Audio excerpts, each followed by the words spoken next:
জগন্নাথ ধাম পুরীর নাম শুনলে মন উৎফুল্ল হয় না এমন বাঙালি মনে হয় নেই বললেই চলে। পুরীর মন্দিরের আশ্চর্য সব কাহিনী আমরা সকলেই অল্প বিস্তর প্রায় জানি।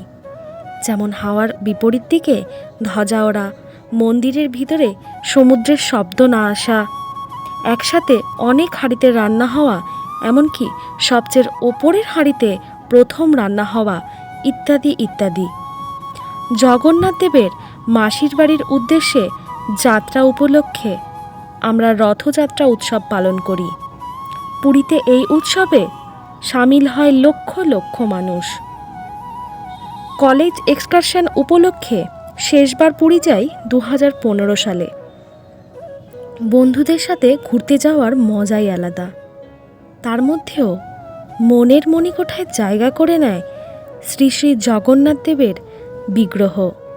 আজও ভুলতে পারিনি সেই রূপ।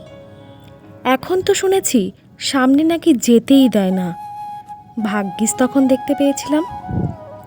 এতক্ষণে সকলে হয়তো আন্দাজ করে নিয়েছেন আমি কেন জগন্নাথ দেবের কথা বলছি।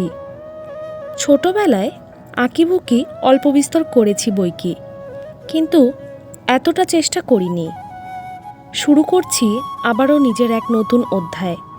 মনে হলো আপনাদের সাথে একটু ভাগ করে নিই এই আনন্দ। তাহলে আমার পরিচয়টাও একটু দিই বলুন। আমার নাম শর্মিলী সরকার। এই চ্যানেলে এটা আমার প্রথম ভয়েস ওভার ভিডিও। আঁকিবুকি বিষয়ক জিনিস, হাতের কাজ নিয়ে থাকতে ভীষণ ভালোবাসি।